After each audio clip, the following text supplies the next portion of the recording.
औज़ुबिल्लाहिमिनश्शैतानिर्रजीम बिस्मिल्लाहिर्रहमानिर्रहीम।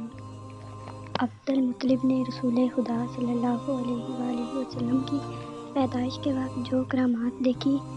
एक रवायत से मालूम होता है कि हज़रत आदम अलैहिस्सलाम के वक्त रसूल खुदा सल्लल्लाहु अलैहि वसल्लम के ज़माना मुबारक तक हर एक अहद में जो पैगंबर होते थे वो अपनी उम्मत से रसूल खुदा सल्लल्लाहु अलैहि वसल्लम की सिफ़त और फ़ज़ाइल ज़रूर बयान करते थे।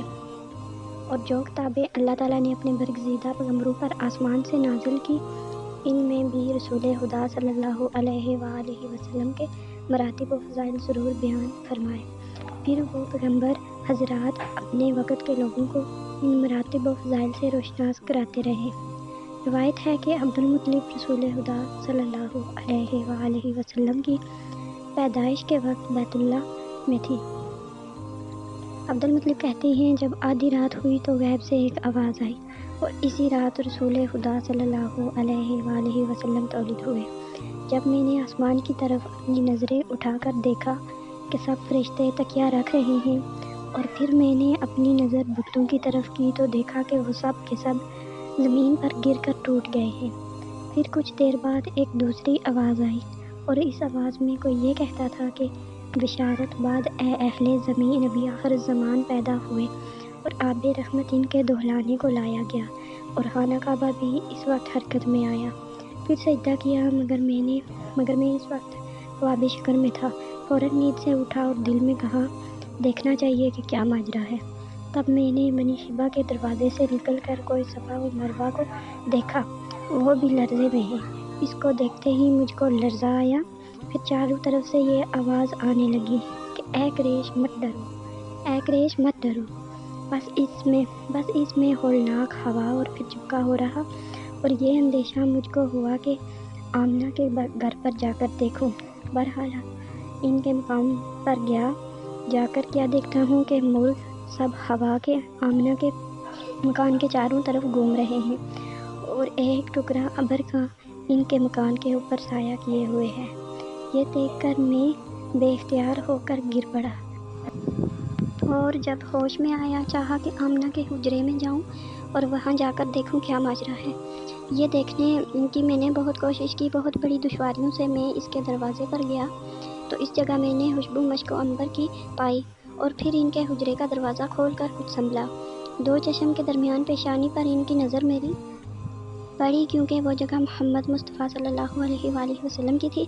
इस वक्त मैं चाहता था कि अपना गिरेबान पारा पारा करूं। मैंने इसलिए इस नाम आमना से पूछा, तुम सोती हो या जागती हो? आमना ये सुनकर बोली कि मैं जागती हूँ। फिर मैंने इनसे कहा, है आमना बताओ कि वो नूर जो तुम्हारी दो चश्म के दरमियान था वो क्या हुआ?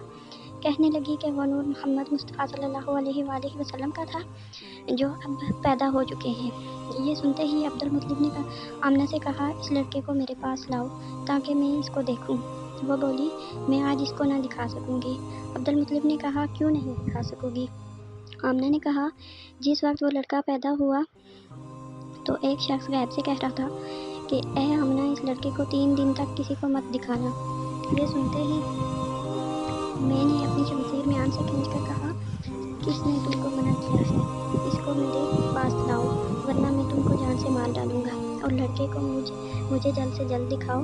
तब वो बोली, बहुत अच्छा, आप मालिक हैं, इस हुजरे में आकर इस लड़के को देखिए। सोफ और 4 पाया हरीर में सुला रखा है।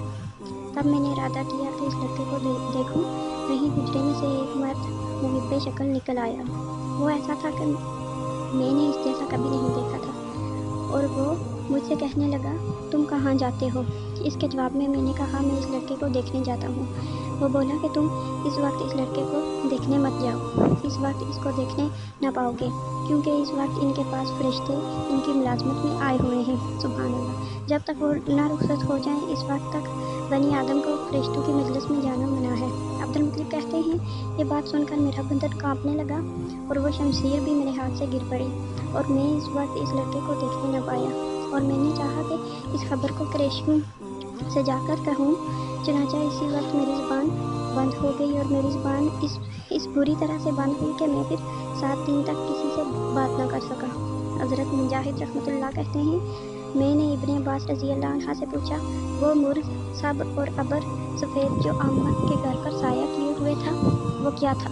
انہوں نے کہا اس میں سر الہی مذمت تھا، اور عبد المطلب نے کہا میں نے اس وقت سنا کہ آسمان و زمین سے یہ آواز آئی، بشیر الخلائق محمد حبیب خدا اشرف الانبیاء ہے، مبارک ہو اس گھر کو جس گھر میں ہے۔ روایت ہے کہ جس وقت رسول خدا صلی اللہ علیہ وآلہ وسلم تولید ہوئے، اس وقت تمام بت جہاں کے شکستہ ہو گئے، اور آتش خدا فارس کا جو کہ 1000 برس سے جل رہا تھا وہ بجھ گیا، اور نوشیروان کے بالا خانے پر 12 برج تھے، سب ٹوٹ پڑے اور لات و عزا گر پڑے۔